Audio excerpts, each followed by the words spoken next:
vote du 20 décembre élargi au 21 décembre 2023 dans le cadre du 4e cycle électoral en RDC, placé maintenant aux activités post-électorales.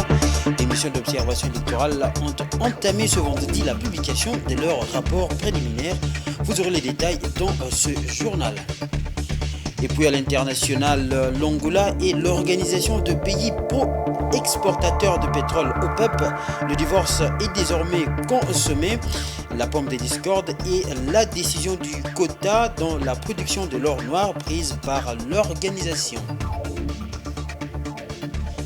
Voilà, mesdames et messieurs, c'était les titres. Bonsoir et bienvenue à cette grande édition du journal à Géopolis Télévision. C'est pour bientôt que la Commission électorale nationale indépendante va procéder à la publication des premières tendances des résultats de l'élection présidentielle au centre de compilation nationale Bosolo à Kinshasa, dans l'optique d'offrir aux Congolais des élections crédibles, transparentes. La CENI a prévu des bureaux pour les candidats président de la République afin de participer aux travaux de compilation des résultats des centres. Ces centres est doté d'écrans géants, de bureaux, d'une salle de conférence et diverses autres pièces. Après les 2 jours cumulés des élections générales en République démocratique du Congo, la mission d'observation électorale de l'Union africaine a rendu public son rapport préliminaire. Elle prend acte et révèle que les élections se sont déroulées dans une atmosphère relativement calme avec des défis logistiques majeurs. Blessed Kouzola. La mission d'observation électorale de l'Union africaine note la décision de la CENI de prolonger les délais de vote au 21 décembre 2023 pour les bureaux de vote qui n'ont pas pu ouvrir le 20 décembre et ce, afin de permettre aux citoyens qui n'ont pas pu le faire la veille de jouir de leur droit de vote. La mission félicite le peuple congolais pour son engagement et sa détermination à exprimer son devoir civique. La mission exhorte les autorités, les acteurs, le politique et toutes les parties prenantes à faire preuve de retenue et à créer un cadre de dialogue politique ouvert et inclusif aux fins de préserver la cohésion nationale et la stabilité politique nécessaires au renforcement de la paix et du développement de la République démocratique du Congo, a dit la mission conduite par Eri Rajaonarimampianina, ancien président de la République de Madagascar. La mission a été soutenue par la présence de Bankole Adeoye, commissaire aux affaires politiques, paix et sécurité de l'Union africaine, ainsi que du professeur Babacar Kanté, président du panel de sages de l'Union africaine et la représentante spéciale de la commission et chef de bureau de l'Union africaine en RDC. La mission de l'Union africaine, forte de 65 observateurs de court terme, est composée des diplomates des États membres accrédités auprès de l'Union africaine, de membres du Parlement panafricain, de fonctionnaires des organes de gestion des élections, des membres d'organisations de la société civile africaine, des experts électoraux, des spécialistes de droits de l'homme, du genre, de la jeunesse et des médias provenant de 28 pays du continent africain. Les observateurs ont été répartis en 24 équipes et déployés dans 6 provinces de RDC, à savoir Kinshasa, Haut-Katanga, Nord Kivu, Sud Kivu, Kwilu et Congo central. La MOEUA va continuer d'observer les climats post-électoral, y compris la gestion des résultats de ces processus et les règlements du contentieux électoral qui pourraient être soulevés. Elle promet également que le rapport final plus détaillé sera publié à l'issue de la proclamation des résultats définitifs. Et puis, la mission d'observation électorale de la communauté de développement de l'Afrique australe, MOE-SADC en sigle, a indiqué que de 237 bureaux de vote observés par elle dans 14 provinces, seuls 2% ont ouvert les portes à l'heure. Cette mission d'observation donne ces chiffres dans son rapport préliminaire publié ce vendredi. Suivez.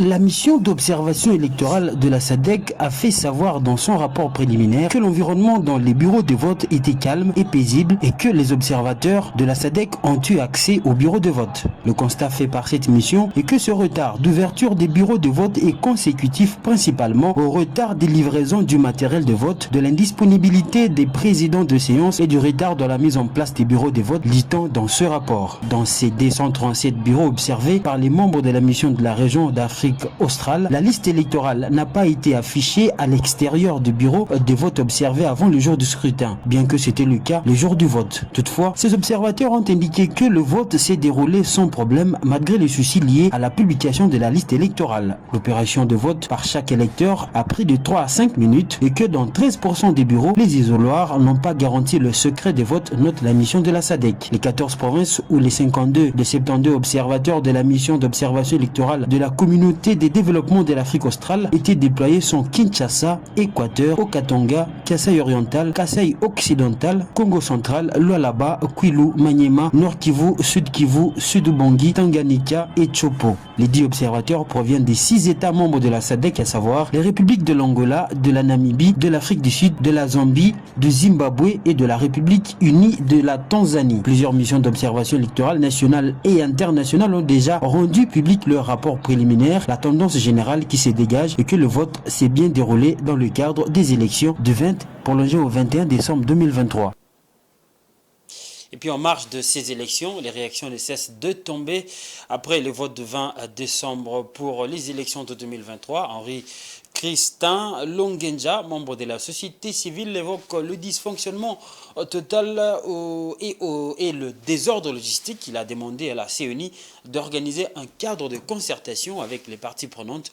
Un avis qui n'est pas du tout partagé par Maître Alphonse Toumba, membre de l'Union Sacrée, qui estime que la CENI a organisé de bonnes élections qui n'auront pas droit à des contestations malgré les problèmes logistiques enregistrés. Ils sont tous au téléphone de Patience Lokeke. D'une manière générale, c'est comme tout le monde a constaté qu'il y a un dysfonctionnement total dans l'organisation à cause du désordre de logistique.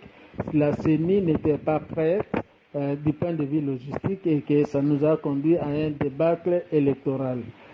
Deuxième fait constaté, c'est qu'il y a plusieurs tentatives de bourrage, de tricherie, d'autant plus qu'on a trouvé les matériels sensibles tels que les DEV, les bulletins entre les mains des personnes non autorisées, dont la plupart sont des candidats. Il y a aussi un autre fait saillant, c'est la gestion de vote par dérogation. On a utilisé avec les phénomènes matraque que les forces du progrès ont dit surnommés. Donc, ils fabriquaient eux-mêmes avec des photocopies des accréditations des témoins pour faire voter plus d'une personne en mode de dérogation. Nous proposons à ce que la CENI puisse convoquer en toute urgence les cadres de concertation, convoquer toutes les parties prenantes, notamment tous les présidents, les candidats présidents, la société civile, les membres du gouvernement et la justice dans une rencontre, une ligne de conduite à faire. Par rapport à des bureaux de centre, il y a trop de fragrances, trop de bourrage, des problèmes. Si on peut procéder, la Cour peut prononcer l'annulation partielle de ces résultats. Malgré qu'il y a eu des difficultés au niveau logistique, parce qu'il y a eu retard au niveau de l'ouverture de bureaux de vote, il y a eu même des bureaux qui sont restés jusque tard sans que le machine ne fonctionne, ce qui a fait que la CENI puisse prendre une mesure de prolongation, ce qui est aussi légal. Mais rentrons dans les élections elles-mêmes. Vous allez comprendre que l'engouement qu'il y a eu à ces élections, c'est pour la première fois depuis que nous avons repris l'organisation des élections dans notre pays. C'est un scrutin transparent, crédible, un scrutin où ceux qui vont s'aventurer pour contester n'auront même... On va aller en province. C'est une visite de réconfort que le gouverneur militaire de la province de l'Ituri a effectuée dans les centres de santé où sont internés les policiers blessés mercredi 20 décembre lors des altercations avec les populations. Le commandant des opérations des FARDC et de la police nationale congolaise en Ituri a donc apporté un soutien moral à ces policiers blessés par les inciviques au site de déplacés situé à l'entrée de la ville de Bunia dans sa partie nord. Le lieutenant général Johnny Luboya Nkashama salue le professionnalisme des forces de sécurité qui ont réagi efficacement face aux provocations des ces hors-la-loi qui étaient armés et manipulés visiblement par certains politiciens, a-t-il indiqué. Suivez. Le commandant des opérations et gouverneur militaire de l'Ituri, le lieutenant-général Boyanka Chamadjoni, a effectué une visite de soutien et réconfort moral aux policiers blessés par les inciviques au site des déplacés à l'entrée nord de la ville de Bunia lors des opérations des votes du 20 décembre, pendant qu'ils étaient à leur poste du devoir, celui de sécuriser les élections.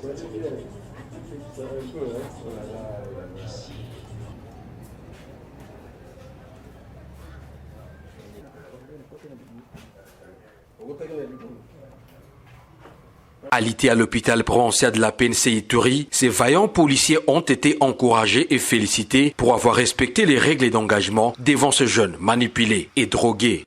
Ils sont allés casser tout ce qu'il y avait à côté de leur site. Et évidemment, en passant, ils se sont attaqués aux pauvres policiers que vous êtes en train de voir là-bas. Moi, je suis fier de ces policiers, regardez-les, et comme ils sont toujours courageux, vous pouvez les voir là-bas. Ils sont courageux, ils n'ont pas perdu de morale. Regardez, si vous voulez voir à quoi cela a ressemblé, toutes nos jeeps ont été caillassées, détruites. Par ailleurs, il a condamné avec un ton ferme les auteurs intellectuels de ces sabotages et a promis des poursuites judiciaires à leur encontre. Et voilà dans quel état maintenant ils ont laissé nos policiers.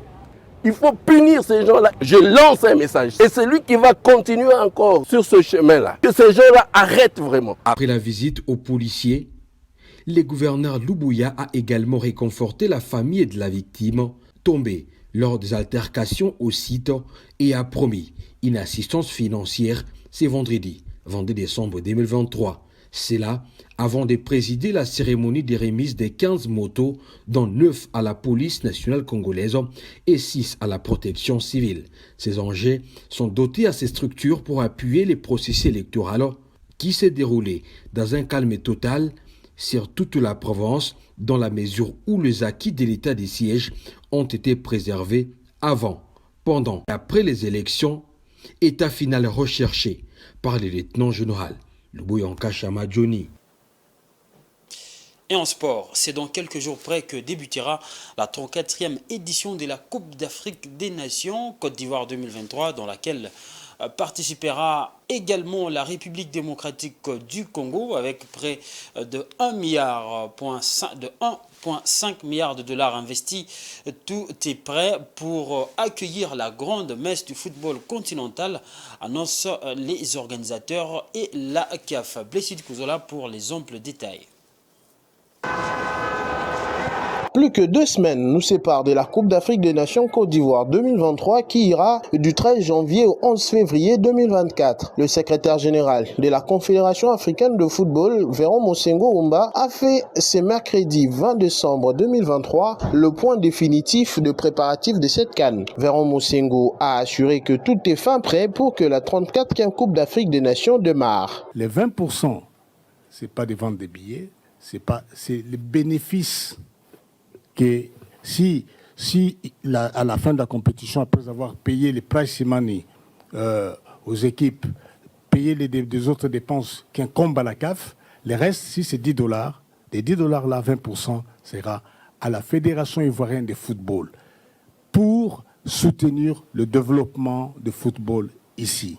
Il faut que la jeunesse ivoirienne puisse bénéficier de de résultats de la compétition qui a eu lieu chez eux. Selon lui, les infrastructures augurent d'un bon élan de préparatifs vu la haute qualité des sites d'hébergement où les équipes vont être logées, des espaces hyper sécurisés ainsi que l'état de route et les centres hospitaliers qui seront d'ailleurs magnifiques. Concernant la billetterie dont la possibilité est offerte aux requérants de s'en procurer en ligne, il a mentionné que pour la première fois, la CAF a lancé la vente en ligne. Un premier test a été fait en mettant à disposition 25% de billets qui ont été écoulés après 2 jours. Abordant la question des tarifs des billets, il a mentionné le prix suivant: 5 000 francs CFA pour la catégorie 3, 10 000 francs CFA pour la catégorie 2 et 15 000 francs CFA pour la catégorie 1. Et selon lui, ces prix sont abordables car ayant été étudiés avec le comité local. La Côte d'Ivoire est comme du miel. Tout le monde veut venir dans ces pays, a-t-il ironisé, renseignant que la CAF a reçu pour la CAN 2023 plus de 5 000 demandes d'accréditation, soit 90% de plus que lors de l'édition précédente tenue au Cameroun en 2021. Pour satisfaire donc la demande, la CAF a procédé à la répartition comme suit: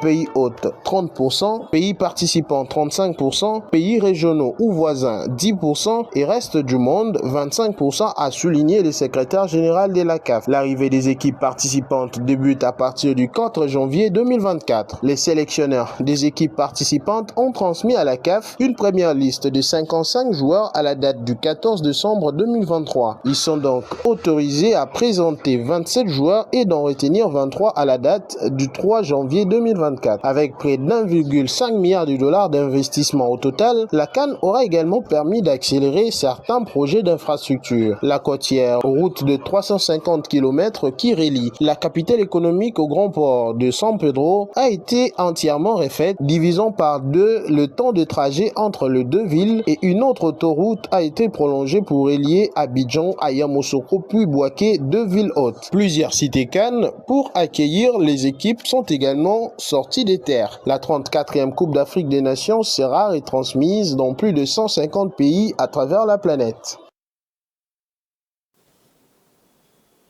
Oui, c'est avec cette information liée au sport que nous allons passer directement à la page internationale.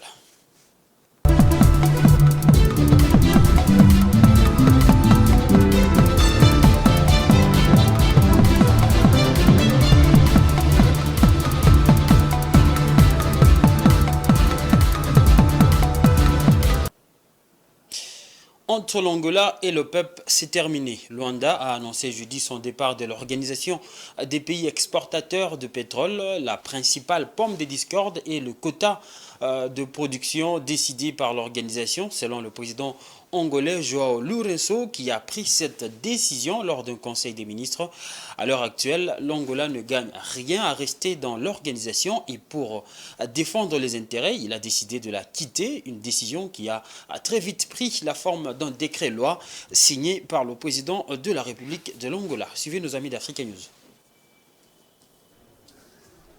L'Angola et l'OPEP, c'est terminé. Luanda a annoncé jeudi son départ de l'Organisation des pays exportateurs de pétrole.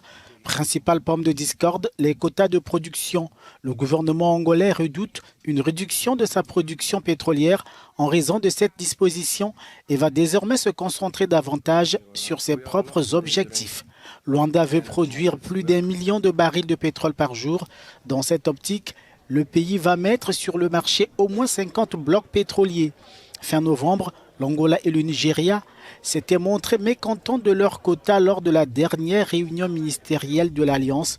Fondée en 1960, le PEP, qui réunit 13 membres sous la houlette de Riyad, a noué en 2016 une alliance avec 10 autres pays sous la forme d'un accord appelé OPEP+, dans l'optique de limiter l'offre et soutenir les cours face aux défis posés par la concurrence américaine. Et puis, le tourisme a enregistré un rebond net en Tunisie en 2023 avec 8,8 millions de visiteurs en hausse de 49,3% en un an. Il est bien parti pour dépasser un record atteint en 2019 avant la pandémie de Covid-19, a indiqué jeudi à l'AFP un responsable du ministère du tourisme tunisien. Blessed Kouzola.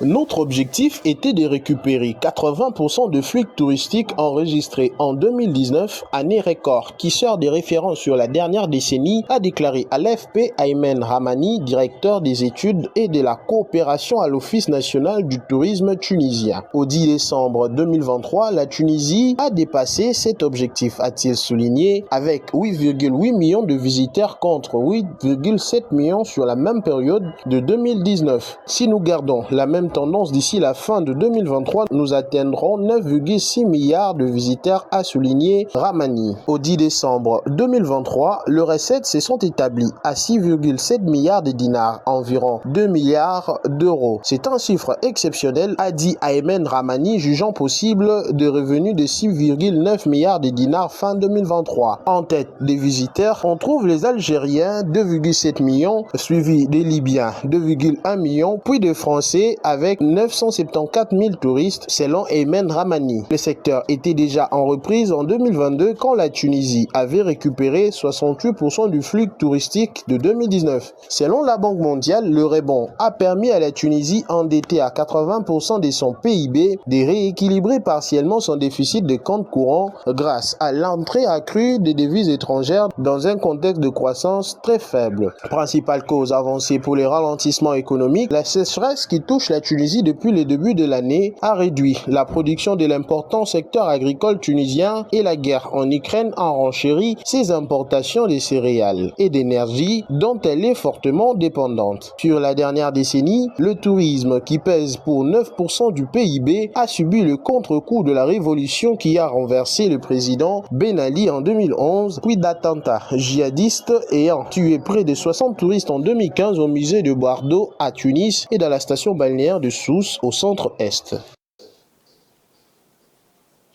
Voilà, c'est avec cette information que nous mettons un terme à ce journal. Quant à moi, je vous rappelle les différents titres.